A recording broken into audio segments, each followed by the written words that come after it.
ये चैप्टर हमेशा एग्जामिनेशन में पूछा जाता है। इसका दूसरा नाम है इन्वेस्टमेंट डिसीजंस। ओके, और इस चैप्टर को हमेशा एग्जामिनेशन में पूछते हैं 10 मार्क के लिए। This will be always in the examination for 10 marks. Okay, for sure आता है। One of the most important chapter में से एक है कैपिटल बजटिंग, इन्वेस्टमेंट डिसीजन। जैसे कि एग्जाम्पल आपने शार्क टैंक देखा होगा, ये चैप्टर में वही चलता है। शार्क टैंक देखा होगा, या फिर आपने कभी सुना होगा बहुत सारी कंपनीज इसमें पैसे लगाती है, इसको फंड करती है, फंड रेज होता है। जैसे एग्जाम्पल हीरो होंडा ने एथर में पैसे लगा दिए, तो कुछ ना कुछ तो वैल्यूएशन पे लगाए होंगे, तो हीरो होंडा ने कुछ तो सोचा होगा लगाने से पहले। या फिर मान लीजिए कोई भी ऐसे बहुत सारी कंपनीज है जो एक दूसरे में निवेश करती है पैसे, इसमें इतने पैसे, तो उसका एक वैल्यूएशन आता है। तो क्या होता है ना, हम लोग क्या करते हैं, आउटफ्लो आज करते हैं। आउटफ्लो क्या करते हैं, टुडे। तो हमारा पैसा कब जाता है, आज जाता है। पर जो इनफ्लोज होता है वो कब आते हैं, जो हमारे पैसे आएंगे वो फ्यूचर में आएंगे। तो ये कॉन्सेप्ट क्या सिखाता है कि आज हम लोग जब इसमें पैसे डाल रहे हैं ना, तो फ्यूचर में जब इसके पैसे आएंगे तो वो उससे ज़्यादा आना चाहिए। Suppose today I am investing 50 crore in some project. Okay, तो मैंने क्या करना चाहिए, ये 50 करोड़ जो मैंने क्या किए, आज किए हैं मैंने इन्वेस्ट। ओके, ये मैंने इन्वेस्ट किए, तो मैंने देखना चाहिए कि जो इसके फ्यूचर के जो इन्फ्लोज है, फॉर एग्जांपल इसका फ्यूचर का इन्फ्लो है 10 करोड़ पहले साल में, 20 करोड़ दूसरे साल में, 30 करोड़ तीसरे साल में, 3 साल में ही इसके इन्फ्लोज आ रहे हैं। तो आपको देख के लगेगा कि प्रोजेक्ट प्रॉफिटेबल है, बट ऐसा नहीं होता। There is a concept called time value of money. क्या होता है, टाइम वैल्यू ऑफ मनी नाम का एक कॉन्सेप्ट होता है। इसको मतलब क्या होता है कि जब आप कोई पैसे आपको जो आज मिल रहे हैं और 1 साल के बाद मिल रहे हैं, अगर आज मुझे 1 साल बाद मुझे 10 करोड़ मिलते हैं और सेकेंड ईयर में भी मुझे 10 करोड़ मिलते हैं, तो बताओ किसकी वैल्यूएशन ज़्यादा है, जो आपको पहले साल मिल रहा है। Because time value of money होती है, जितना जल्दी पैसा मिलता है उसकी वैल्यू उसकी ज़्यादा हो जाती है, क्योंकि there is a time value of money. आप सभी जानते हैं कि हम जब कोई पैसा आज जो मिलता है, अगर उसको बैंक में रखते हैं तो 1 साल बाद ज़्यादा मिलता है। यानी कि अगर मैं बैंक में आज डिपॉजिट करता हूँ, अगर मैंने आज 0 ईयर में बैंक में 1 करोड़ लगा दिया, ओके, डिपॉजिट किए, तो 1 साल बाद बैंक मुझे कम से कम 1 करोड़ 8 लाख रुपए देगी। ये 1 करोड़ 8 लाख रुपए मुझे मिलेगी बैंक से, बराबर है। तो इसका मतलब क्या हुआ, इसका मतलब उल्टा ये हुआ कि 1 करोड़ 8 लाख जो 1 साल के बाद मिल रहे हैं, उसकी वैल्यूएशन आज की 1 करोड़ है। यानी यही 1 करोड़ 1 साल के बाद जब मिलेगा तो मुझे 1 करोड़ ही आएगा, तो मैं तो बेवकूफ़ में निकला। बिकॉज 1 करोड़ देके अगर 1 करोड़ ही मिल रहा है तो फिर क्या ही फायदा। इसलिए टाइम वैल्यू ऑफ मनी कहता है कि टाइम जितना बीतेगा पैसों की कीमत उतनी ज़्यादा बढ़ेगी। तो इसलिए बच्चों जो उल्टा बोलेंगे, जितना लेट मिलेगा, जितना लेट मिलेगा, जितना लेट मिलेगा, उसकी प्रेजेंट वैल्यू उतनी कम कम कम कम हो जाएगी। तो इसको कैसे बोलते हैं, आपने सभी ने सीए फाउंडेशन में चैप्टर पढ़ा होगा, इसका नाम है टाइम वैल्यू ऑफ मनी। तो दोस्तों अगर मैं इस प्रोजेक्ट को देखता हूँ तो हमने लगा दिए 50 करोड़ रुपए किसी धंधे में, हाँ, और हमें मिल रहा 3 साल में, 3 साल के बाद में प्रोजेक्ट बंद हो गया, आपको मिला 10 करोड़ 20 करोड़ 30 करोड़। तो बताओ ये प्रोजेक्ट अगर टाइम वैल्यू ऑफ मनी नहीं है तो आप बोलेंगे 60 करोड़ आए 50 करोड़ डाल के, तो प्रोजेक्ट तो प्रॉफिटेबल है। पर इसको ऐसे नहीं हम लोग देखते। फॉर एग्जाम्पल डिस्काउंटिंग फैक्टर यानी कि इंटरेस्ट रेट चल रहा है 10% के, और अगर मैं देखता हूं कि ये ईयर है, इसको इस तरह से मैं लिखता हूं कि फर्स्ट ईयर है, ये सेकंड ईयर है, थर्ड ईयर है, यहाँ पे मिला 10 करोड़, यहाँ पे मिला 20 करोड़, यहाँ पे मिला 30 करोड़, और तीनों को मुझे प्रेजेंट वैल्यू पे लाना पड़ेगा। क्या लाना पड़ेगा, प्रेजेंट वैल्यू पे। उसको क्या बोलते हैं हम लोग, डिस्काउंटिंग। क्या बोलते हैं उसको, डिस्काउंटिंग करना पड़ेगा एट द रेट ऑफ 10%। यानी कि आप सभी ने जिन्होंने सीए फाउंडेशन का चैप्टर पढ़ा होगा टाइम वैल्यू ऑफ मनी, तो डिस्काउंटिंग कैसे निकालते हैं, 1 डिवाइडेड बाय 1.1 करते हैं। इक्वल टू करो जरा, क्या आता है, 1 डिवाइडेड बाय 1.1 इक्वल टू कितना आएगा, 0.90 आ जाएगा। तो ये पैसा आएगा 0.90, यानी कि 1 रुपये जो मुझे 1 साल बाद मिलता है, उसकी आज अगर मैं लाऊं तो वो पैसा मुझे 90, ये उल्टा बोलेंगे, आज के 90 पैसे 1 साल बाद 1 रुपये जैसा लगता है। इक्वल टू और करेंगे तो आपको 0.82 मिल जाएगा। इक्वल टू और करेंगे तो 0.75, 2 ही डेसिमल ले रहा हूँ मैं। यानी कि what is the meaning of 0.90, 1 साल के बाद जो पैसे मिल रहे हैं 1 रुपया, उसकी आज की वैल्यू है 0.90। 2 साल के बाद जो 1 रुपया मिल रहा है उसकी आज की वैल्यू 0.82। 3 साल के बाद जो 1 रुपया मिल रहा है उसकी आज की वैल्यू 0.75। यानी कि मुझे क्या करना पड़ेगा, ये 10 करोड़ को 0.90 से मल्टीप्लाई करना पड़ेगा। ये रहा है लगभग 9 करोड़ के आसपास। फिर उसके बाद में 20 जो करोड़ मुझे मिल रहा है उसकी आज के प्रेजेंट वैल्यू कितनी आ रही है, वो आ रहा है 16.4 करोड़। और अगर मुझे 30 को अगर देखते तो ये आ रही है 22.5 करोड़। अगर मैं तीनों को ऐड कर दूंगा 22.5, 16.4 एंड व्हाट 9, तो इसकी वैल्यूशन आ जाएगी 47.9 करोड़। बराबर है एवरीबॉडी, कम ऑन। यानी कि क्या मैं इसको कह सकता हूं, this is the present value of future inflows. क्या मैं ऐसा कह सकता हूं, ये क्या मैं कह सकता, present value of future inflows, यानी कि फ्यूचर में जो 60 करोड़ आ रहे थे उसकी आज की तारीख में कितने हैं, और मेरा प्रेजेंट वैल्यू ऑफ आउटफ्लो कितना है, वो तो 50 करोड़ है। इसका मतलब क्या हुआ, इसका मतलब 2.1 तो मैं घाटे में चला गया। यानी कि दोस्तों ये प्रोजेक्ट हमारे लायक नहीं, बिकॉज आज की तारीख में मेरे जा रहे 50 और आज के तारीख में ही आ रहे 47। आप तो कहेंगे 60 करोड़, बेटा 60 करोड़ तो फ्यूचर में था, मैंने सबको प्रेजेंट में लाया। प्रेजेंट प्रेजेंट प्रेजेंट, यानी कि ये जो है 50 करोड़, और जो 10 20 30 को मैंने यहां पे लाया और कंपैरिजन यहां पे किया। हमेशा कंपैरिजन प्रेजेंट में करना पड़ता है।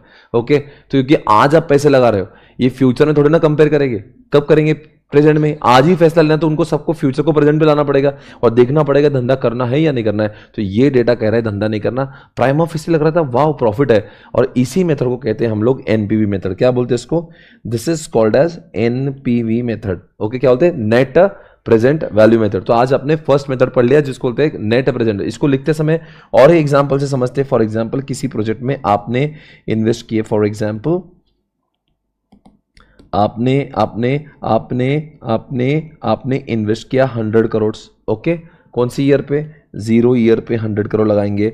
और ऐसा भी लिखा था कि थर्ड ईयर में भी और आपको थोड़ा सा इन्वेस्ट करना पड़ेगा 20 करोड़। हाँ, और ऐसा कहा कि 1 से लेके 5 ईयर्स तक लगातार आपका जो इनफ्लो था वो था 35 करोड़ पर ईयर, राइट। आपका इनफ्लो था। इसमें इतना भी लिखा जो साल्वेज था, साल्वेज जो 5वें साल जो मशीन बेचा था, तो आपको जो साल्वेज भी मिला है 5वें साल वो भी है कम से कम 20 करोड़ का। ऐसा आपको सब कुछ लिखा हुआ है। Okay fine everybody. तो अब क्या हुआ, ये सब कुछ आप जो देख रहे हैं ये सारे के सारे पैसे आपके कैश फ्लो आफ्टर टैक्स वाले हैं, कैश फ्लो आफ्टर टैक्स वाले हैं, बिकॉज हम लोग आफ्टर टैक्स की बात करते हैं। आज मैं आपको सीएफएटी बताऊंगा सीएफएटी कैसे निकालते हैं। तो इसको, यही क्वेश्चन को अगर हम लोग एनपीवी से करते हैं तो और एक तरीका होता है इसको करने का, हम लोग जिसमें 4 कॉलम बनाते हैं, year, CFAT, discounting factor, DCFAT। This is the method through which हम लोग ये सब क्वेश्चन करते हैं। तो ईयर क्या हुआ अपना, बताओ बच्चों, ईयर 1 2 3 4 5, हर साल कितने पैसे आ रहे हैं, हर साल पैसे आ रहे 35 35 35 35 35 35 35 35, बराबर है। ये इनफ्लो है, राइट। अब बताओ एक पैसा हमको 20 करोड़ 5वें साल भी आया था, तो मैं इसको ऐड कर देता हूँ 20। पर आप जानते हो तीसरे साल हमारा 20 करोड़ गया था। हाँ, तीसरे साल हमारा 20 गया था, यानी कि तीसरे साल में से मैं 20 माइनस कर देता हूँ, क्योंकि ये आए थे 35 तो गए भी। और जब भी मैं ईयर लिखता हूँ ये at the end of the year होता है, एंड यानी कि ये जो 1 ईयर है वो 1 साल की एंड में पैसा आया, 2 साल यानी कि 2 साल के पहले नहीं, 2 साल की एंड में पैसा आया, ऐसा उसका मतलब होता है बोलते समय। अब बताओ डिस्काउंटिंग फैक्टर क्या बोलेंगे, इसका आएगा 0.9, वापस से डिस्काउंटिंग फैक्टर 10% मान रहे हैं बिकॉज रेट ऑफ इंटरेस्ट 10% ऐसा मानते हैं। 0.9, 0.82, 0.65, 68, 62, ये सब अप्रोक्सीमेट वैल्यू। ओके, अब इसको मल्टीप्लाई करेंगे, है ना। तो 35 को 0.90 से मल्टीप्लाई कर दे, कितना हो रहा है 31.5 हो रहा है। फिर 35 को 0.82 से मल्टीप्लाई कर कितना हो रहा है 28.7 हो रहा है। फिर ये 15 मल्टीप्लाइड बाय 0.75 करेंगे तो 32.77 हो रहा है। उसके बाद में 35 को 0.68 से करो तो कितना हो रहा है 23.8 हो रहा है। एंड 35, ये तो दोनों बहुत सारा पैसा आ गया। 55 मल्टीप्लाइड बाय 0.62 यानी कि 34.1 आ गया। What is the total,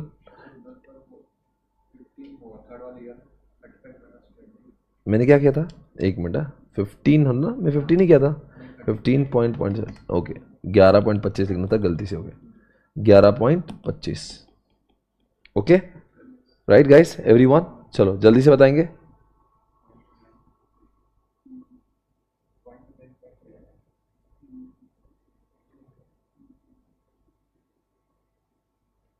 okay कितना है, प्रेजेंट वैल्यू ऑफ इनफ्लो कितनी आ रही है? 1.35 और प्रेजेंट वैल्यू ऑफ आउटफ्लो कितना है? हमने धंधे में कितने पैसे लगाए? 100 करोड़ लगाए आज के तारीख में, और हमें आज के तारीख में पैसे कितना? 20, तो 29.35 हो गया। ये है मेरा नेट प्रेजेंट वैल्यू। क्या बोलते हैं उसको? Net. Why I am calling it net? ये है मेरा ग्रॉस, ये माइनस करता तो नेट। कोई कहेगा आपको तो 129 करोड़ का प्रॉफिट हो, भाई 129 करोड़ का नहीं, 100 करोड़ मैंने गला भी तो है।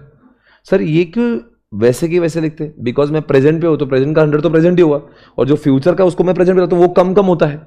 हालांकि ये पैसा तो बहुत बड़ा होगा, पर उसको डिस्काउंट करते करते वो भी कम होता है। वो कितना? 100। फिर भी ये प्रोजेक्ट हमने करना चाहिए, बिकॉज गए कितने? 100, आए कितने? 110। तो ये प्रोजेक्ट हमने करना चाहिए। इस मेथड को कहते हैं net present value. Net present value.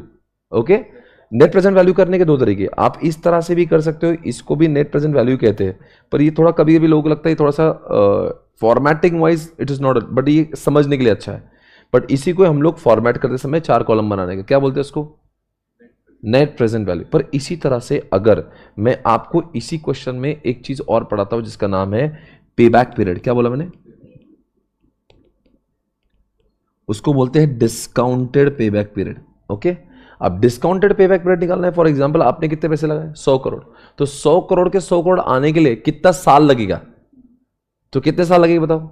आपने 100 करोड़ लगाए थे, हाँ, तो ये मैं करनी, यहां पे लिखता हूं मैं बैलेंस, लिखता हूं बैलेंस कि कितना बैलेंस। आपने कितने पैसे लगाए थे? 100 करोड़। तो आप आए कितने पैसे पहले साल में? 31.5। तो कितना बैलेंस बचा? 68.5 बराबर है। माइनस करेंगे 28.7, 39.8 माइनस करेंगे 11.25, 28.55 माइनस करेंगे 23.8 ना। Oh what is this? अब बताओ कितने साल लगे हमें पैसे आने के लिए? 4 साल तो लग ही गए, पर अभी भी 4.25 करोड़ आना बाकी है। अभी 34.1 तो हमने 5वें साल कमाए, तो पूरे साल तो काम नहीं करना पड़ेगा। यानी कि आंसर क्या है? Discounted payback period is equal to 4 years something something. पर मैं एग्जामिनेशन में समथिंग समथिंग तो नहीं लिखूंगा। अब मैं क्या करूंगा, उसके लिए मैं देखूंगा 34.1 करोड़ मैंने कमाए 5वें साल, बराबर है। वो कितने दिन में, कितने महीनों में कमाए? 360 डेज में कमाए। बोलो सही है। और अब मुझे कितने चाहिए? ओनली 475 चाहिए। तो कितने दिन लगेंगे? इसको क्रॉस मल्टीप्लिकेशन कर देंगे। 360 multiplied by 475, 360 multiplied by 4.75 divide करता हूँ 34.1 से, आंसर आएगा 50.14। कितना? 50.14। यानी कि discounted pay back is what? 4 साल तो काम करना ही पड़ेगा, साथ साथ में लगभग 50 दिन का और काम करना पड़ेगा। यानी कि मेरी लगाई हुई लागत वापस आने के वास्ते 4 साल 50 दिन काम करूंगा, उसके ऊपर जो भी पैसा वो मेरा प्रॉफिट रहेगा। उसके बाद का हर कोई दिन मेरे लिए प्रॉफिट माना जाएगा। Is that okay?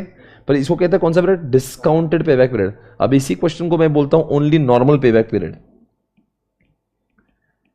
नॉर्मल पे बैक पीरियड। आप बताओगे नॉर्मल मतलब है कि जिसमें टाइम वैल्यू ऑफ मनी नहीं लेने का। तो यहां पे कितना है? अब वापस मैं इसका एक बैलेंस करता हूं। ओके, बोलो 100 में से 35 गए, कितने बचे? 65। और 35 गए, कितने बचे?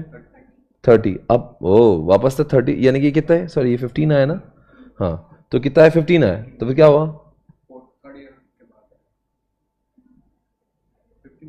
हाँ 15। अब तो 15 आया, तो यानी कि आपका और 15 बचा है। और अब क्या है उसके बाद में? अब 3 साल में आपका फिर भी 15 करोड़ और बाकी है, तो यहाँ पे तो 35 आया। यानी कि you have to work for 3 years. तो ये जो है आपका नॉर्मल पे बैक पीरियड 3 ईयर्स। और कितना? अब आपको 35 करोड़ और चाहिए, नहीं, आपको 15 करोड़ और चाहिए, पर 14 साल में आप 35 करोड़ कमाते हो, तो आपको तो पूरे साल काम नहीं करना, because you just want to earn 15 crore and you have earned 35 crore. तो यहां पे लिखेंगे 35 करोड़ कमाने के लिए 360 दिन लगते हैं, तो 15 करोड़ कमाने के लिए कितने दिन लगेंगे? क्रॉस मल्टीप्लिकेशन बताओ। 360 को मल्टीप्लाई करो 15 से, डिवाइड करो 35 से, आंसर आएगा 154 दिन, 154 डेज। बोले सर ये तो कह रहा है मेथड कि 3.5 साल में पैसे आ जाएंगे। अरे भाई ये टाइम वैल्यू ऑफ मनी ले रहा है ना, इसलिए इसको लग रहा है जल्दी पैसे आ रहा है। पर ये तरीका मुझे बिल्कुल पसंद है। I don't like this because time value of money exist. इसलिए सही आंसर तो ये कि आप एक्चुअल में 4 साल कहा गया अपना 4 साल 50 दिन काम करने पर ही आपकी पूरी लागत वापस आ रही है। ये क्या बोल रहा है, आपको सिर्फ 3 साल 154 दिन में ही आपकी लागत वापस आ रही है। ये आंसर बिल्कुल मुझे गलत लग रहा है। आपको समझ रहा है क्या एवरीबॉडी? समझ में आ रहा है? तो यानी कि दोस्तों पे बैक पीरियड समझो जरा, पे बैक पीरियड कि आपकी लगाई हुई कीमत कितने दिनों में वापस आ जाएगी। तो आपकी लगाई कीमत यहां पे इसके हिसाब से 3 साल 154 दिन और इसके साथ। अब मैं आपको एक क्वेश्चन देता हूं, अब आप फटाफट सॉल्व करेंगे। हम लोग करेंगे पे बैक पीरियड और नॉर्मल पे बैक पीरियड। इधर देखो, आपकी इन्वेस्टमेंट है 100 करोड़, मान लेते थोड़ा सा अलग करते क्वेश्चन को। तो आपकी इन्वेस्टमेंट है एग्जाम्पल 50 करोड़ का इन्वेस्टमेंट, ओके। और आपका ईयर 1 पे आता है, क्या आता है, CFAT दूसरे साल का तीसरे साल, ओके। आपको पैसा है 10 करोड़ 20 करोड़ और आपके पास आ रहा है 25 करोड़ एंड 10 करोड़, ओके। अब आप बताओ आपका नॉर्मल पेबैक पीरियड कितना होगा, निकालो जल्दी से। उसके लिए आपको बैलेंस करना पड़ेगा। आपके पास 50 करोड़ चाहिए था ना, तो आपके 10 तो पहले साल ही आ गए, 10। अब और कितने 20 है तो कितने बचे 20। अब आपको 25 करोड़ अगले साल आ रहे हैं, तो आपको पूरे साल तो काम करने की जरूरत नहीं है। तो क्या करेंगे, 25 करोड़ कमाया 360 डेज में, अब मुझे चाहिए 5 करोड़, कितने लगेंगे, 360 multiplied by 5 divide by 25, answer बोलो। हाँ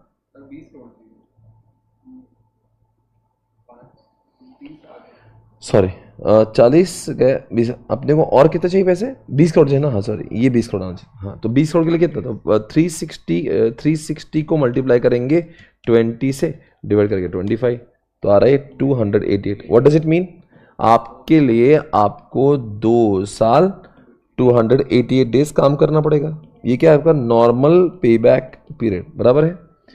पर अगर मैं इसी क्वेश्चन को आपको एक कह देता हूं, मुझे नॉर्मल पे बैक पीरियड मत बताओ, मुझे कहता हूं डिस्काउंटेड बताओ, तो आपका समय शुरू हो रहा है। आपको ऐसे सॉल्व नहीं करते, पूरा फॉर्मेट बनाना पड़ेगा उसका। कैसे बनाएंगे, 5 कॉलम। सुनो याद रखो, जब भी क्वेश्चन में एनपीवी पूछा तो ये 4 कॉलम आते हैं, year, CFAT, discount factor, DCFAT। और जब मैं क्वेश्चन में ऐड कर देता हूं कि मुझे डिस्काउंटेड पेबैक पीरियड चाहिए, तो अलग से वापस 4 कॉलम नहीं बनाने के, ये 4 कॉलम कभी कभी क्वेश्चन एनपीवी भी उसी क्वेश्चन में होता है और डिस्काउंटेड पेबैक भी उसी क्वेश्चन का हिस्सा होता है। तो घड़ी घड़ी मेहनत नहीं करने का, 4 कॉलम बना है, सिर्फ बाजू में चिपक के बैलेंस बना देने का। पर क्वेश्चन में एनपीवी पूछा ही नहीं है और डिस्काउंटेड पेबैक पूछा है, तो आपको ये 5 कॉलम बनाना पड़ेंगे। यानी कौन से कॉलम बनाना पड़ेंगे, बोलो जल्दी, year, CFAT, discounting factor, DCFAT and balance. चलो 1 2 3 4, कितना पैसा है, 10 10 10 20 20 20 25 25 10। डिस्काउंटिंग फैक्टर 0.9 0.82 0.75 0.6, हम 10% का मान रहे हैं, 10%। अब बताओ मल्टीप्लाई करेंगे, DCFAT कैसे निकालते हैं, हाँ ये मल्टीप्लाई हो जाएगा। अब A20 को मल्टीप्लाई करता हूँ 0.82 से, तो ये 16.4 हो जाएगा। ये 25 को मल्टीप्लाई करता हूँ 0.75 से, ये आ जाएगा 18.75, और ये 10 का ये आ जाएगा आई एम सॉरी 6.8 से, है ना। ये सब पैसा आ गया। चलो तो बैलेंस कितना बचा है, आपने कितना पैसा लगाया, 50 करोड़, राइट। 50 में से 9 गए, कितने बचे, सही कर रहा हूँ मैं, 41 बचे। अब 41 में से कितने गए, 16.4 गए, तो 24.6 अभी बचे। माइनस करता हूँ 18.75 और लास्ट में अब 6.8 है आपके पास अगले साल और आपको लाना है सिर्फ 5.85। तो कैसे करेंगे, 360 डेज में हम लोग 6.8 कमाते हैं, तो 5.8 में कितना दिन लगेगा, मल्टीप्लाई करेंगे, कितना रहा है, 309 दिन आ रहे मेरे। तो पेबैक पीरियड कितना है, discounted payback period equal to 1 2 3 साल तो काम करना ही पड़ेगा, साथ साथ में 309 डेज। और यही क्वेश्चन अगर नॉर्मल पे बैक पीरियड है तो कितना, 2 साल 280 डेज, और यही क्वेश्चन ऐसा आता है इधर। समझ आए? कोई सवाल, कोई शक नहीं? इधर देखो, इस क्वेश्चन में जो मेरा वापस था, अगर क्वेश्चन में पूछा उन्होंने वो बताओ, एनपीवी पूछा है, डिस्काउंटिंग फैक्टर पूछा है, नॉर्मल, इन्होंने पूछा वो बताओ जिसका नाम है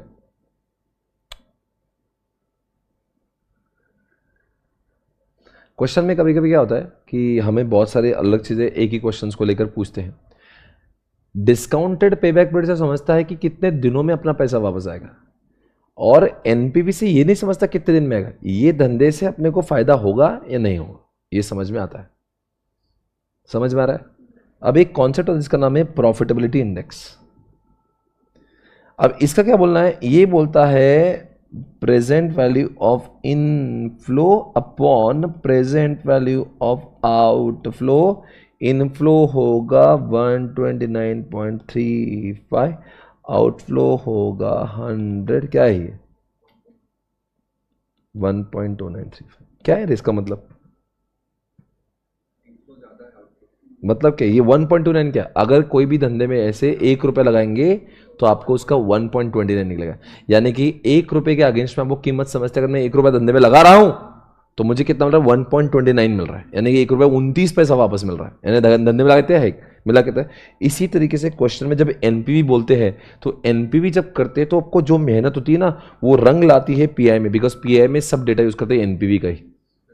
एनपीवी कैसे निकालते हैं, ये 5 कॉलम से, पर पीआई निकालने के लिए जो 5 कॉलम का डेटा है, प्रेजेंट वैल्यू ऑफ इनफ्लो कितना है 129 समथिंग, आउटफ्लो कितना है 100, यानी कि आंसर है 1.9। ऐसा क्यों करते सर, क्योंकि कभी कभी क्या होता है 2 प्रोजेक्ट के आउटफ्लोज अलग अलग होते हैं, समझते ही नहीं, कंपेयर कैसे करें।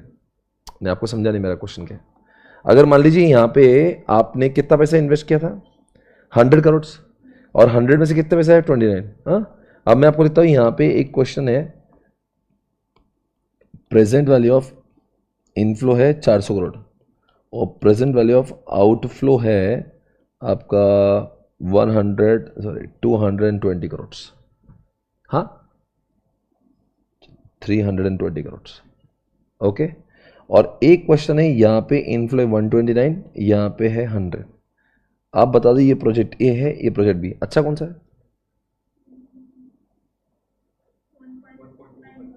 कौन सा वाला? यहाँ का एनपीवी कितना है, तो आप तो बोलोगे यार बेस्ट है, 80 करोड़ का फायदा हो रहा है। अब ये भी देख गधे, 400 लगाने पे 80 मिला है, या तो नहीं सॉरी 320 पे 80 मिला है, यहाँ पे 100 पे 29 मिल रहा है। दिखने के लिए भले ही बड़ा दिख रहा है और ये छोटा, पर अगर, इसलिए एनपीवी मेथड से समझ में नहीं आता है जल्दी, एनपीवी आपको गुमराह करता है, इसलिए क्या करते हैं ये करते हैं। इससे क्या होता है आपको समझता, अच्छा इनफ्लो कितना है 400 और उस पर 320 पे, तो 400 डिवाइड बाय 320, यानी कि आप 1.20, 1 रुपये पे 1 रुपये 25 पैसे कमा रहे हैं। पर यहाँ पे कैसे समझते हैं, अच्छा 129 divided by 129 divided by 100, better कौन सा है, ये आपके लिए बेटर। यानी कि एनपीवी के मायने में ये तो सिर्फ 29 कमा रहा है। अरे भाई कमा रहा है पर कितने पे, 100 पे 29 कमा रहा है ना, ये तो कितने पे कमा रहा है, इस पे तो क्या मतलब हुआ। Did you understand this? तो इसीलिए हमारा एक चौथा मेथड खत्म हो रहा है जिसका नाम है pi method. Pi is always better than NPV. में क्या होता है, एनपीवी क्या होता है, अपने इतने पैसे कमाए, अरे ये भी तो देख कितने लगा के कमाए। और बोले अभी कोई छोटा सा पानीपुरी वाला है, बोले ये क्या कमाता है 2000 रुपये, और एक शोरूम वाला कमाता है 25,000 रुपये। तो आप बोलेंगे शोरूम वाला तो बड़ा आदमी है, पर ये भी देखो इसने 1000 रुपये पे इतने कमाए, वही शोरूम वाले ने करोड़ों डाल के कमाए हैं, तो ये भी तो देखना पड़ेगा ना।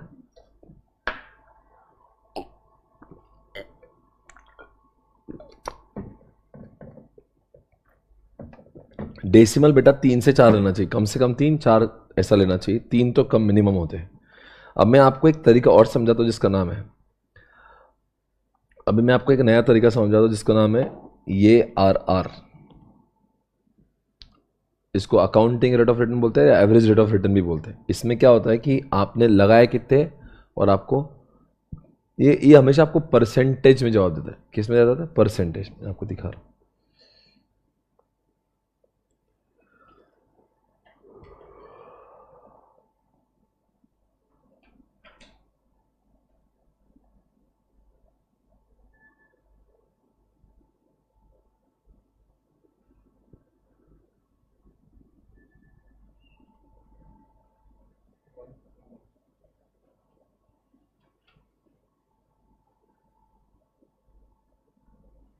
देखो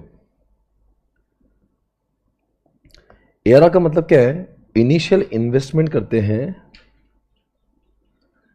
इनिशियल इन्वेस्टमेंट पे एवरेज पैट कितना है, और यहाँ पे देते हैं एवरेज। दो फॉर्मूला है इसके, एक तो बात इतना है बहुत ज़्यादा फर्क नहीं, कभी कभी इनिशियल इन्वेस्टमेंट और एवरेज इन्वेस्टमेंट सेम ही होती है। ओके, तो यहाँ पे लिखा है कितने इन्वेस्टमेंट पे आपने कितना पैट कमाया, कितने पे कितना कमाया।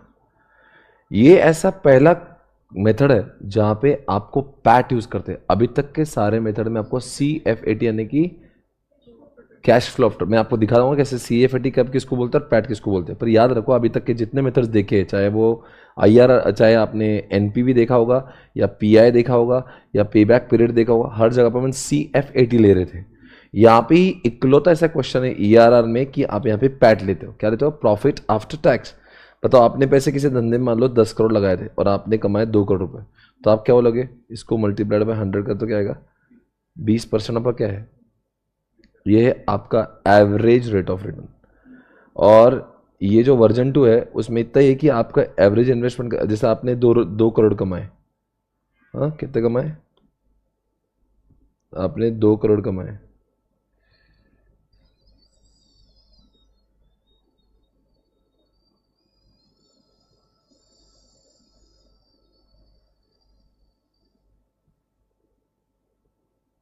कितना क्या है?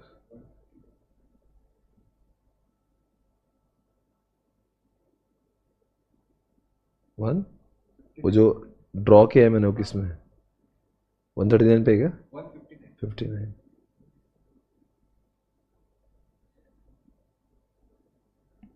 इसमें क्या है ना, दो फॉर्मूला है, इधर तो पैट ही है और इधर एवरेज इन्वेस्टमेंट है। एवरेज इन्वेस्टमेंट क्या है? Opening investment plus closing investment upon 2, उसको बोलते हैं। ठीक है ना? और एवरेज पैट किसको बोलते हैं? PAT 1, PAT 2, PAT 3, PAT 4 divide by 4। ठीक है ना? अब जैसे एग्जांपल लेते, आपने पैट कमाया था ईयर 1 में, 2 में, 3 में, 4 में 10 करोड़, 20 करोड़, 30 करोड़, 40 करोड़। ओके, और आपने धंधा जब चालू किया था ना, 0 ईयर पे आपने इन्वेस्ट किए थे 10 करोड़, और जब धंधा खत्म हुआ तो उस समय आपका जो क्लोजिंग वैल्यू है इन्वेस्टमेंट की वो है 30 करोड़। तो आपने जब धंधा स्टार्ट किया था 10 करोड़ में चालू किया, पर खत्म होते होते आपकी वैल्यूएशन कितनी थे? अरे ओपनिंग स्टॉक क्लोजिंग स्टॉक, तो एवरेज स्टॉक कितना होगा? Opening plus closing upon 2। तो आपने, अरे कभी कभी होता है ना, धंधा स्टार्ट तो 10 करोड़ पर एंड में आपने बार बार पैसे लगाए, तो आपकी लागत कितनी हो गई? बहुत सारी। तो आप ओपनिंग स्टॉक दिख रहा 10, क्लोजिंग स्टॉक 30 अपॉन 2, यानी कि एवरेज आपने इस धंधे में 15 करोड़ लगाए, सॉरी इस धंधे में 20 करोड़ लगाए। तो अगर मैं देखता हूँ इन 40 करोड़ 40 करोड़ मेरा क्या हो गया? ये टोटल है, पर एवरेज मेरा, ऑन एन एवरेज धंधे मेरा 20 करोड़ अटका हुआ है।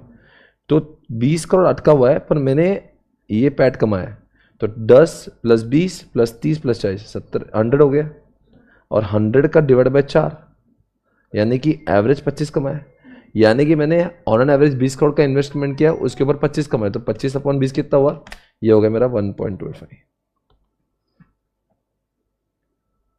समझ में आया मैं क्या बोल रहा हूँ? क्या समझा? इसको ये 100 से मल्टीप्लाई किया तो क्या होगा? ये आंसर है 125%। 125% मतलब क्या? 100 लगाता हो 125 आता है, 100 लगाता हो 125 आता है। इसको बोलते हैं ARR। तो ARR के दो तरीके बताओ कौन से? अरे भाई बहुत छपरी मेथड है। एक तो पहली बात तो ये एवरेज पैट करता है अपॉन इनिशियल करता है, या फिर एवरेज पैट करते हैं अपॉन एवरेज इन्वेस्टमेंट करते हैं, दो तरीके से। इनिशियल इन्वेस्टमेंट मतलब क्या? अगर यही क्वेश्चन अगर मैं इधर लेता तो क्या आता है? 25, और इनिशियल कितना है 100, तो 25 अपॉन 10 आता है। अगर मैं फॉर्मूला 1, सर कौन सा यूज़ कर सकते हो? दोनों में से कुछ भी यूज़ कर सकते हो, आपकी मर्जी है। आप एवरेज भी ले सकते हो और इनिशियल भी ले सकते हो। कभी कभी किसी क्वेश्चन का इनिशियल और एवरेज सेम ही रहता है, क्योंकि इन्वेस्टमेंट स्टार्टिंग में भी रहता है, एंड में भी वही रहता है। तो 10 प्लस 10 अपॉन 2 यानी कि 10 ही आएगा। तो बताओ दो फॉर्मूला कौन से ARR के? चलो मैं आपको एक क्वेश्चन देता हूँ, आप कर देना। 1 2 3, 10 करोड़, 20 करोड़, 30 करोड़। ठीक है, ये आपका पैट, और आपका ओपनिंग है 20 करोड़, आपका क्लोजिंग है 60 करोड़। और आपको दोनों तरीके से सॉल्व करना है। एक है एवरेज पैट, दोनों भी तरफ आता है। एवरेज पैट दोनों भी तरफ आएगा, इधर आएगा इनिशियल इन्वेस्टमेंट, इधर आएगा एवरेज इन्वेस्टमेंट। बताओ इनिशियल इन्वेस्टमेंट कितना है? इधर है 20 करोड़ और एवरेज पैड कितना है?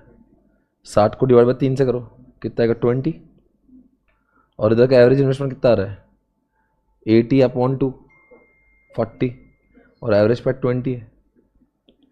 इसको 100 से मल्टीप्लाई करो, इधर 100%,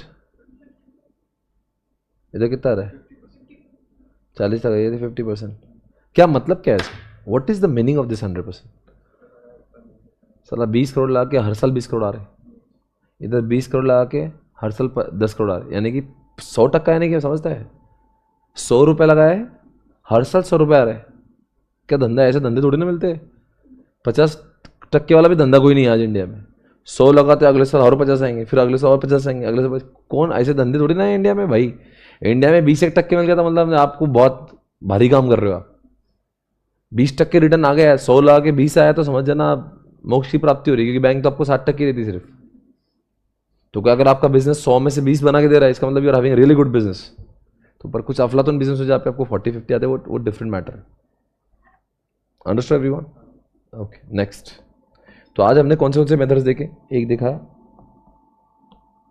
एनपीवी, देखा आपको पीआई, देखा पेबैक, देखा डिस्काउंटेड पेबैक, देखा और क्या देखा भाई? एआरआर देखा। अब मैं आपको पढ़ाऊंगा MIRR। अब इसमें कैसा था कि अगर मान लो आप 1 साल, 2 साल, 3 साल, 4 साल, आपको मैंने 10 करोड़, 20 करोड़, 30 करोड़, 40 करोड़, और ये आपका ईयर है, ये आपका CFAT है, और यहाँ पे आपका डिस्काउंटिंग फैक्टर है 0.9, 0.82। सर डिस्काउंटिंग फैक्टर 10% ही हमेशा होता है क्या? मेरे एग्जाम्पल में होता है, कभी 5, 6, 10%, 12%, कुछ भी हो सकता है। क्या आएगा? DCFAT, discounting cash flow after tax 0.9 हो जाएगा। 20 से 0.8 को मल्टीप्लाई कर दो, 16.4।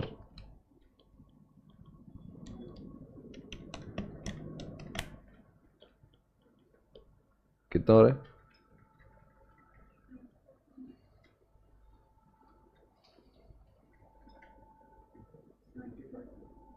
अब क्या होता है ना, ये जो हमने किया है, ये आप जो कर रहे हो, ये है आपका कितना रहा टोटल? 75.1 ना। ये आपका जो हो रहा है ये निकलता है एनपीवी के लिए, पर MIRR के लिए ऐसा नहीं होता है। MIRR में आपको कुछ अलग करना पड़ता है, आपको देखना पड़ता है ये जो पैसे आए ना, आपका मान लीजिए इनिशियल इन्वेस्टमेंट है फॉर एग्जांपल 50 करोड़, ओके। तो आपने, ये क्या बोलता है, मेरे को पैसे वापस लाके मत दो, ये पैसे वापस ही इन्वेस्ट करो। तो ये तो फॉर्मूला एनपीवी का है, तो इसलिए हम इसको हटाते, ये यहाँ पे काम करें, ये पूरा आप पे कुछ भी काम करें, पर काम का क्या होगा ध्यान से देखना भी है, अब बहुत मजा आएगा आपको। कि अब ये क्या बोलता है कि आपने ये पैसे लाए 1 साल की एंड में, और आपने री इन्वेस्टमेंट करे और उसको बोला ये सारे के सारे पैसे मुझे 4थे साल के एंड में दो, प्रोजेक्ट से मैं पैसे वापस नहीं निकालूंगा, प्रोजेक्ट के पैसे प्रोजेक्ट में री इन्वेस्ट करूंगा। अब इसकी लाइफ कितनी बची? 3 साल। ये पैसे 1 साल की एंड में, तो 4थे साल के एंड में चाहिए। अभी दूसरे साल के एंड में मिला तो 4थे साल के एंड में चाहिए, इसको 2 साल बचे, और ये इसको 1 साल बचे, इसका 0 ही रहा है। और अगर डिस्काउंटिंग फैक्टर 10% का चल रहा है, तो यही पैसे 3 साल बाद कितने मिलेंगे? 10 रुपए के। 10 मल्टीप्लाइड बाय कितना आएगा? आपको समझता है कैसे निकालते इसको? अरे 1 रुपए का 1 रुपये 10 पैसे होगा ना। एक काम करो, ये कितने पैसे? 10 रुपये ना, 10 + 10% करो, तो अगले साल कितने मिलेंगे? 11 रुपये। फिर और 10% ऐड करो, 12.10 पैसे मिलेंगे, और 10% ऐड करो, तो ये 13 रुपये 31 पैसे मिलेंगे। कब मिलेंगे? At the end of 4th year. 4 साल का प्रोजेक्ट है। अब ये 20 करोड़ कितना मिलेगा? 20 प्लस कितना करूं? 10% प्लस 10% और ऐड करो, ये 24.2 मिलेगा। फिर 30 मल्टीप्लाइड बाय ए प्लस करो 10%, ये कितने मिलेंगे? 59.62। अरे मैंने क्या किया है? 30 + 10%, 33 मिलेगा ना, और ये मिलेगा 40 का 40 ही। क्यों? 4th ईयर क्या तो टोटल कितना मिला?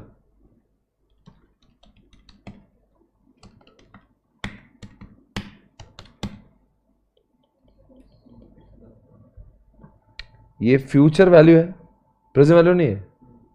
फ्यूचर वैल्यूज ऑफ इनफ्लो, अक्सर हम लोग थे ना प्रेजेंट वैल्यू, मैं प्रेजेंट पे नहीं लाया फ्यूचर को और फ्यूचर एंड में ला रहा, और ये क्या है मेरा प्रेजेंट वैल्यू।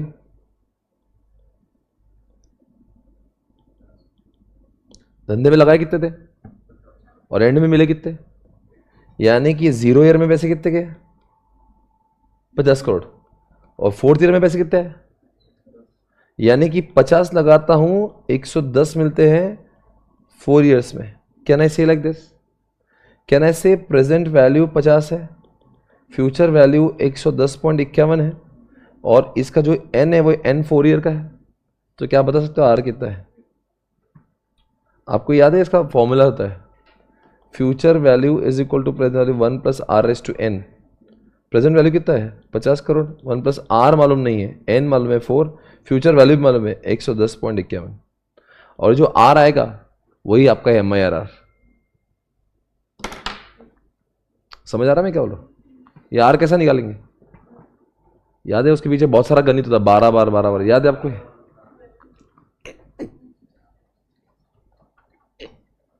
करो जरा, सीए फाउंडेशन में क्या पढ़ा बताओ मेरे को।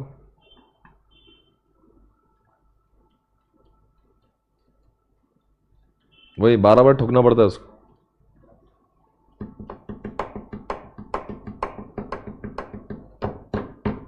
देखते लाइव स्ट्रीमिंग से कौन जवाब दे पाएंगे, 12 बार कैसे ठोकते, क्या करते।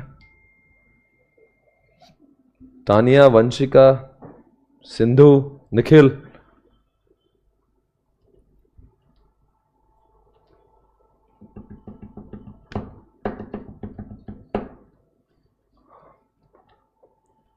किसी को भी नहीं आ रहा है?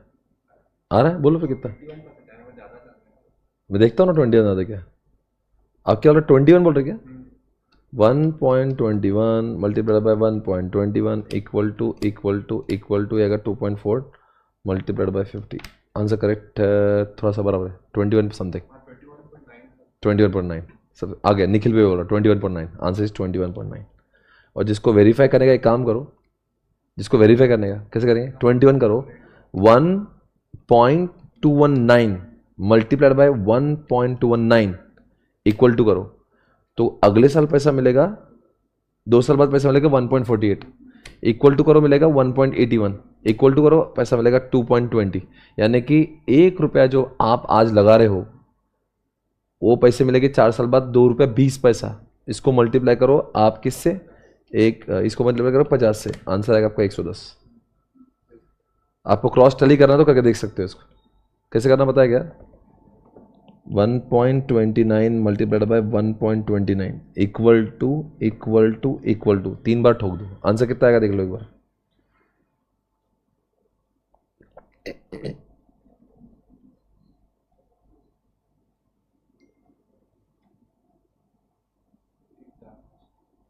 वन पॉइंट 220 आएगा ना, कितना रहा है 1.20 इक्वल टू कितना रहे। अरे 29 क्यों कर रहा हूँ मैं, 21 क्यों कर रहा हूँ भैया।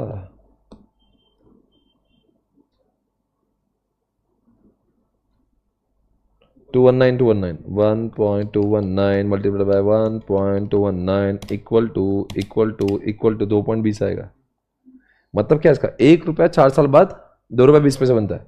तो आप बताओ 50,000 कितना बनेगा, 1 रुपया बनता है 2 रुपया 20 पैसे, तो 50,000 के, तो 50,000 को मल्टीप्लाई कर दो 2.20 से, तो कितना आएगा आंसर, 110 बनेगा। वही तो आंसर इधर भी। तो आपका आर कितना है, एम आई आर आर क्या है, एम आई आर आर आपको समझा है, एम आई आर आर क्या कॉन्सेप्ट है।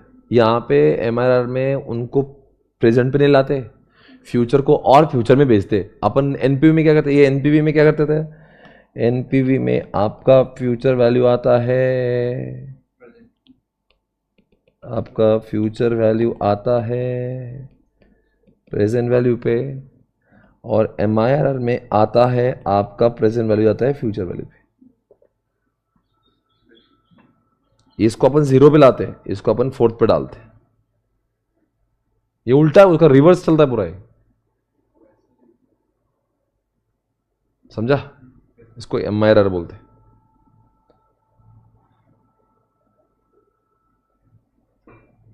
देखो ये M error, concept of M error is done. Okay, फिर हमने पे बैक किया था, डिस्काउंट किया है, एनपीवी किया है। अब मैं आपको पढ़ा रहा हूँ लास्ट में एक मेथड जिसका नाम है IRR। क्या पढ़ा रहा हूँ मैं? IRR।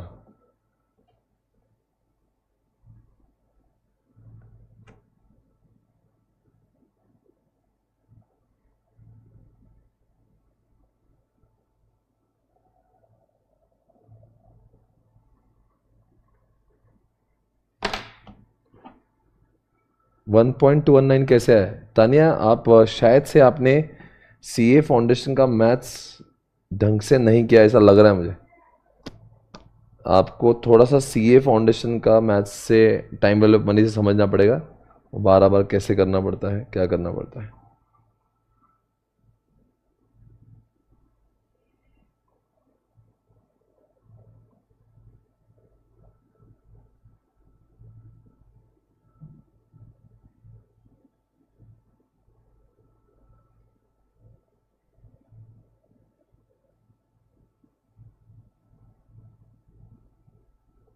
चलो मैं आपको कुछ दिखा रहा हूँ यहाँ पे। अब मैं आपको समझा रहा हूँ what is the meaning of IRR। क्या समझा रहा हूँ? नहीं, उसके पहले मैं आपको समझाता हूँ कि वो CFAT कैसे निकालते हैं, वो बहुत इंपॉर्टेंट चीज़ है। क्या होता है ना, यहाँ पे हमारे किताब में कॉन्सेप्ट दिया है जिसका नाम है CFAT। इधर देखो, इसको CFAT बोलते हैं। पेज नंबर 144 पे बड़ा ही इंपॉर्टेंट चीज़ है, कैलकुलेशन ऑफ CFAT। क्या बोलते हैं? आपने सेल्स वैल्यू किया, क्या किया? सेल्स वैल्यू किया, उसका वेरिएबल कॉस्ट किया माइनस, तो आपका कॉन्ट्रीब्यूशन आएगा। बात तो बहुत सिंपल है। फिक्स कॉस्ट जाएगी कौन सी? ये फिक्स कॉस्ट एक्सक्लूडिंग, यानी वो तो ये तो इंटरेस्ट बाद में आता है। आपने डिप्रिसिएशन माइनस किया, ठीक है ना? तो क्या हुआ यहाँ पे? अर्निंग बिफोर टैक्स आ गया आपका।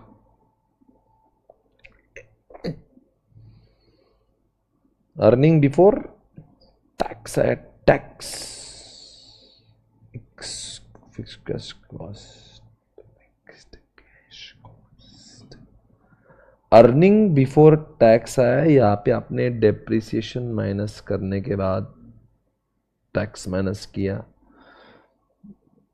उसके बाद में आपका ये पैट आया, फिर डेप्रिसिएशन आया। मैं आपको इसके बदले यहाँ से समझाता हूँ। देखो, आपने सेल्स किया 50 लाख का, आपका वेरिएबल कॉस्ट है 20 लाख, कॉन्ट्रीब्यूशन कितना आएगा? ठीक है, आपका फिक्स कॉस्ट कितना है एक्सक्लूडिंग डिप्रिसिएशन? कितना है? 10 लाख। कितना बचा? ये क्या है बताओ? मुझे बताओ, हम लोग क्या निकाल रहे हैं? Cash flow after tax. क्या निकाला? Cash flow. Cash flow, depreciation cash है क्या? नॉन कैश आइटम है, तो माइनस तो नहीं करना चाहिए। फिर भी हमने डिप्रिसिएशन को माइनस किया। मान लो डिप्रिसिएशन है 5 लाख रुपए, आपके कितने बचे? क्या मैं कह सकता हूँ इसको earning before interest, earning before tax लिख देता हूं मैं। मान लो इसमें सब वो भी चला गया, इंटरेस्ट भी चला गया, तो क्या ना से it is earning before tax. क्या मतलब है इसका? अब टैक्स अगर मान लो आपकी टैक्स है 50% की, तो अब किसमें पैट आ गए 7.5 लाख। फिर हम लोग इसमें एड बैक करेंगे किसको? अब क्या होगा? ये आपका CFAT। आप मुझे बताओ, आपको देख के समझ में आ रहा होगा, यह डिप्रेशन पहले माइनस किया या डिप्रेशन पहले एड बैक किया। आपने सबसे पहले सवाल ये पूछना चाहिए, डिप्रिसिएशन का क्या तमाशा लगाया तुमने? जब तुमको एड बैक ही करना था तो माइनस किया ही क्यों? बोलो क्यों किया होगा? बिकॉज टैक्स निकालते समय as per the tax law आपका डिप्रिसिएशन भले ही नॉन टैक्स आइटम है, still it is considered as an item for the expenses. वो माइनस होने के बाद अलाउेबल एक्सपेंसेस, वो माइनस होने का टैक्स निकालो। हालांकि हमारी जेब से कुछ जा रहा नहीं, फिर भी हम लोग क्या कर रहे हैं, उसको माइनस कर रहे हैं क्योंकि हमारा टैक्स बचता है। अगर मैं माइनस नहीं करता तो क्या हो जाता? मुझे 20 लाख पे जीरो अगर होता तो मैं 20 लाख लिख देता, और मैं टैक्स 20 लाख पे 10 बचा था, यानी कि क्या होता है, मेरा 10 करोड़ टैक्स जाता है जो कि मेरा 7.5 जाना चाहिए। इसलिए गवर्नमेंट को बेवकूफ़ बनाने के वास्ते मैं क्या करता हूँ, डेप्रिसिएशन को भी खर्चा लिखता हूँ, हालांकि मेरा कोई एक्सपेंसेस वो है नहीं। समझ में आया मैं क्या कर रहा हूँ? तो बताओ क्या हुआ। यानी कि अपने को याद रखना है, सारे खर्चे मैनेज करो, वेरिएबल कॉस्ट मैनेज करो, फिक्स कॉस्ट करो, डिप्रेशन करने की जरूरत नहीं होती है। फिर भी हम लोग कर रहे हैं क्योंकि हम लोग क्या कर रहे हैं, कैश फ्लो आफ्टर टैक्स निकाल रहे हैं। बताओ एक सवाल मैं पूछता हूं आपसे, डिप्रेशन क्या है? एडबैक क्यों कर रहे हैं? तो इसलिए कैश फ्लो वर्ड है ना, इसलिए मुझे कैश फ्लो वाला आइटम चाहिए। Depression was not cash flow, इसलिए माइनस करके भी फिर आप बोलेंगे माइनस ही क्यों किया, टैक्स पर्पस के लिए। ये पूरे इसमें एक ही कहानी, डिप्रेशन माइनस होता फिर टैक्स माइनस होता। एक बात बताओ, थोड़ा बुद्धिजीवी लोग बताएंगे, अगर मतलब टैक्स ही 0 है तो देखते इमेजिनेशन में 20 lakh minus 5 lakh 15 lakh, tax 0 15 lakh, add back depression कितना करेंगे 5, कितना आएगा? क्या उखाड़ लिया आपने? तो आपका जो ये आता है ना, ये क्या बोलते हैं इसको, earning before depreciation and tax, उसको डेप्रिसिएशन माइनस करके ऐड करने, जब टैक्स 0 है ना तो डेप्रिसिएशन माइनस करके भी क्या ही उखाड़ लोगे आप? तो माइनस भी मत करो, ऐड बैक भी मत करो, डेप्रिसिएशन आपका टैक्स ही 0 है। तो ये सब तमाशा तभी करने का होता है जब आपका टैक्स कुछ होता है। अगर टैक्स ही 0 है तो डेप्रिसिएशन माइनस नको करो, ऐड बैक भी मत करो। वो जो आ रहा है ना आपका earning before depreciation tax, that is only your CFAT. पर अगर टैक्स है तो आपको डेप्रिसिएशन माइनस करने का, फिर टैक्स माइनस करने का, फिर डेप्रिसिएशन ऐड बैक करने का, बिकॉज आप पैट नहीं निकाल रहे हो, आप क्या निकाल रहे हो? हाँ, तो एक क्वेश्चन में क्या करते हैं, जानबूझ के आपको किसी भी स्टेशन पे छोड़ेंगे, पहुंचना ही इसी जगह पे। वो कभी कभी आपको क्या बोलेंगे, उस कंपनी का देखो, पहले आता है अर्निंग बिफोर डेप्रिसिएशन टैक्स, फिर माइनस द डेप्रिसिएशन, फिर क्या आता है अर्निंग बिफोर टैक्स, फिर माइनस होता है टैक्स, फिर क्या आता है आपके इसमें पैट, फिर आपका एडबैक होता है डेप्रिसिएशन, फिर आता है आपका आता है सीएफएटी। आपको 3 स्टेशन का नाम बताता हूं मैं, 1 2 3 4, ये 4 स्टेशन है। और कभी कभी वो जानबूझ के ये स्टेशन देंगे तो आपको पहुंचना यही है, कभी कभी 2 देंगे आपको पहुंचना यही है, कभी कभी आपको 3 देंगे पहुंचना यही है। पहुंचना तो यही है, क्वेश्चन सॉल्व ही नहीं होगा जब तक से, बिकॉज सारे के सारे कॉन्सेप्ट, चाहे वो आईआरआर हो, चाहे पीआई हो, चाहे एनपीवी हो, डिस्काउंटेड पीरियड हो, डिस्काउंटेड पेबैक, क्या लिख रहा हूं मैं यार, चाहे वो पेबैक का कोई भी क्वेश्चन हो, पेबैक हो या डिस्काउंटेड पेबैक हो, ओके। और आपके पास में वो ये सारे 500 के 500 मीटर में आपको सीएफएटी चाहिए।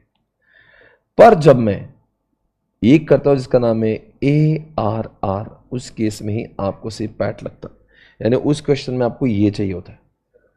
अन्य सारे क्वेश्चन में आपको सीएफएटी की बात करते हैं, याद कर लो, रट्टा मार लो, इन सारे क्वेश्चन में सीएफएटी, यहां पे सिर्फ एआरआर। समझ आ रहा है?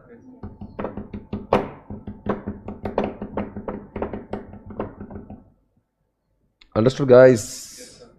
सो आज बताओ हमने 6 मेथड्स कौन से देखी? एआरआर देखा, और फॉर्मूला बोलो, एवरेज पैट अपॉन इनिशियल या फिर एवरेज पैट अपॉन एवरेज, एक हो गया। अब बताओ आज हमने एनपीवी देखा, 4 कॉलम बताएंगे, ईयर, सीएफएटी, डिस्काउंट फैक्टर, डीसीएफएटी।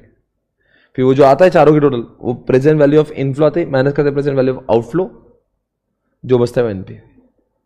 यहां पे फ्यूचर को प्रेजेंट वैल्यू बुला डिस्काउंट फैक्टर लेके। पर एमआईआरआर में इसका पूरा उल्टा होता है, यहां पे क्या होता है, प्रेजेंट वैल्यू को, यानी जो आ रहा है उसको हर 4th ईयर पे लेकर गए हम, याद है ना अपना क्वेश्चन।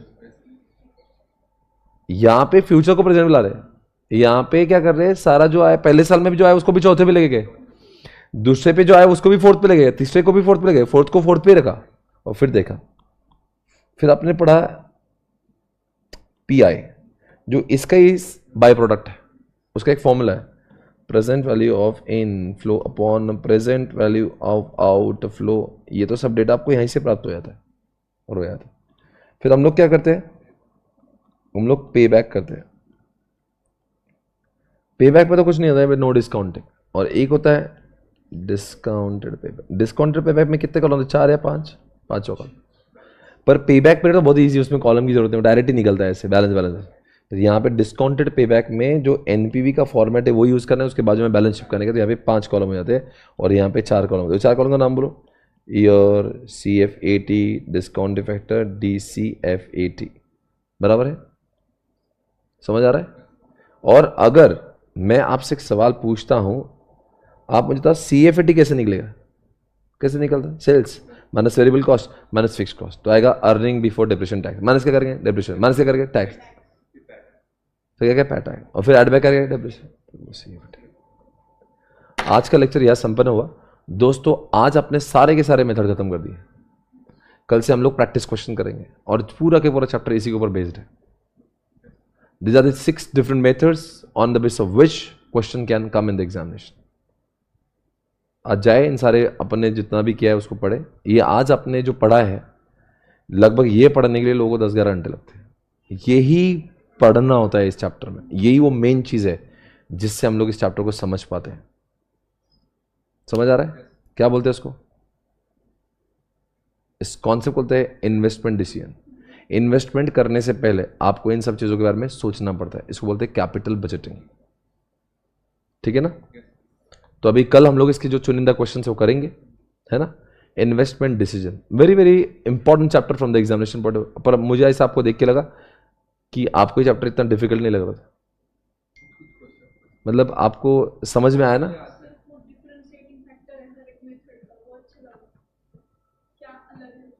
हाँ, अभी क्लैरिटी आ गई ना, ये आया था वो आया था वो आया था, अभी दिमाग में क्लैरिटी है ना, जब की कैसे पे क्या करना चाहिए। ओके, जो लोग लाइव स्ट्रीमिंग में देख रहे हैं, have you all understood this, have you all understood this, जो those who are watching me live. चलो ठीक है, फिर कल करते क्वेश्चन सॉल्व, है ना। Thank you so much, take care, फिर मिलेंगे, bye bye.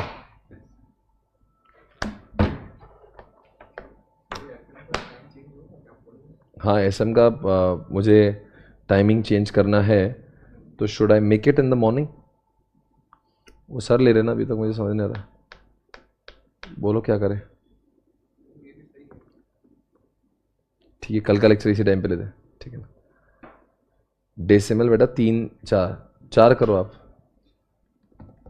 Thank you Sindhu, thank you Tania, Priyam, Vanshika, everybody, thank you so much, फिर मिलेंगे, बाय बाय।